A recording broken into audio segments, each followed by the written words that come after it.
Hey, Gluten Free Badass, how are you? I am so glad we could be together the week before Christmas.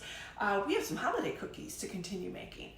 And how are we going to make peanut butter cookies that are the right consistency and don't have xanthan gum and are not too mushy, but hold together perfectly and house wonderful things like Hershey Kisses on them?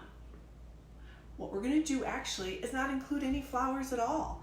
All we're gonna put in there is some peanut butter and some other wonderful, delicious things. And then what's so great about the versatility is that we can make cookies that are just plain or has that Hershey Kiss or might even have some wonderful chocolate chips in them. Totally up to you. All right, my friends. So let's talk. We're gonna start with peanut butter. Now, it's kind of important that you pick the right peanut butter. We do not want ones that like you ground up the peanuts yourself, either at home or at the store. Too thick, not gonna work.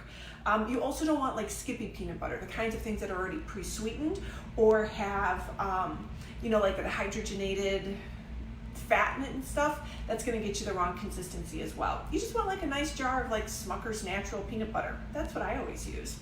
Also, I've never made it with chunky. I really think smooth is the way to go. So as usual, I have done all sorts of looking at the history and little fun facts about the food that we're making today. And in general, the National Peanut Board says that women like creamy peanut butter, and that men in general like chunky peanut butter. I am curious, is this true in your life? I don't know. I'm very interested. So we're gonna put in our peanut butter and then we're gonna put in some light brown sugar. And I think that light brown sugar is a better choice here than the dark brown sugar. Yum. Because the dark brown sugar is gonna have more moisture in it and we really want to have not too much. We have a lot of nice fat that's keeping the cookie tender. We don't need extra moisture. Then we're going to add a little bit of salt as well as some baking soda. We're just going to sprinkle that all over. And then we're just going to blend it until it's all completely mixed together. So let's do that. Okay, so question for you. I have just been, I just binge watched this past week the first season of the Tom Clancy's Jack Ryan series on Amazon. Loved it. Kept thinking about what's going to happen next to everyone on this show. And so I watched it. I'm about to do season 2. I'm going to be done with that soon. So what are you watching? That's what I want to know. What do you enjoy watching? Because when I'm working out, I want something fun to watch. And sometimes when I'm relaxing without the kids, I want to have something to watch. So I'm looking forward to what you watch. All right, so what we have here is vanilla extract. And here's the key thing that I'll put in the directions that I will post. The big question is do you need 1 egg or 2 eggs? And you're gonna have to use your judgment on this. You absolutely need at least 1, but I have made this recipe a couple times to make sure that it is just right for both you and me. And what can happen is, because the peanut butter, right? Sometimes when you take the stuff off the top, it's got lots of good oil in it, but sometimes when you get to the bottom, it starts to get a little dry. I don't know what type of peanut butter you're pulling out of your jar. So start with 1 egg and let's see what the moisture content is like, okay? And I'll give you an example when we do this together. All right, so peanut butter, who knew? It came from the Aztecs. Apparently they love to grind up their peanuts back during their reign in Mexico and in the Latin Americas, and they were the first to come up with peanut butter, which I'm very grateful for them. In the United States, it was actually first made and became popular as a food for people who didn't have teeth. So I think that's really neat, although I would find it a little sticky, wouldn't you? All right, so take a look at this, all right? I really think this is a great consistency. I want you to see here.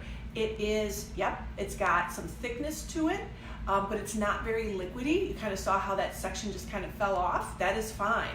I've made a version before where it didn't have a ton of oil in it, and what happened was it was very crumbly. If your dough is crumbly, add that second egg. This one I think looks beautiful. We're not going to add the second egg. I can tell you it tastes wonderful. Okay, so at this point, You can keep it plain. You can add like 5 ounces of chocolate chips.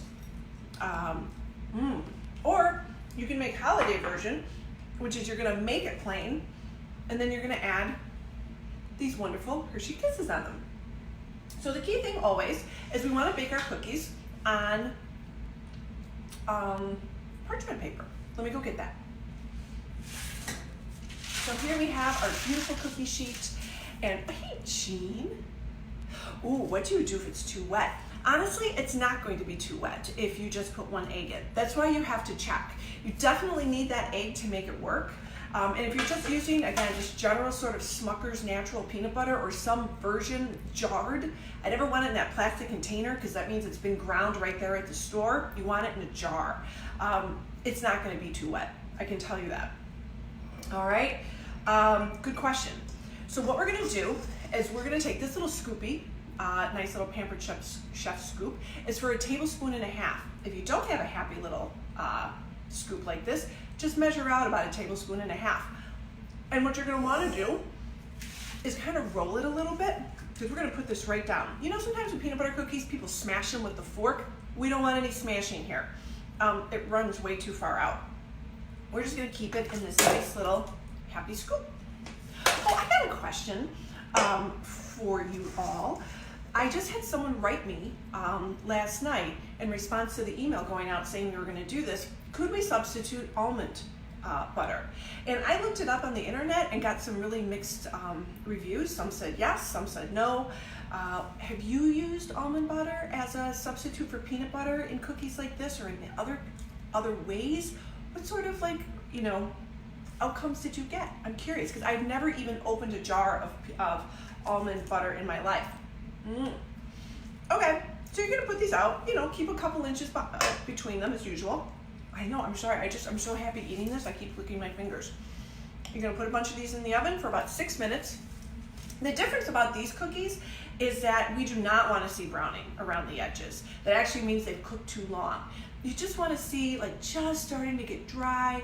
You'll see they've spread out a little bit. They have a little firmness on top, but you can still see they're a little soft underneath. That is what you want, all right? And then when they come out, you want to put those Hershey Kisses on right away because then the Hershey Kisses kind of absorbs and keeps that heat and they stay kind of soft and melty. They're unbelievable. In fact, let me prove it to you.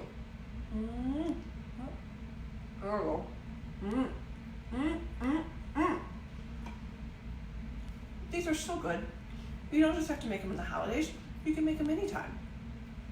Because peanut butter has good protein in it. And I might even convince myself they're like a healthy snack.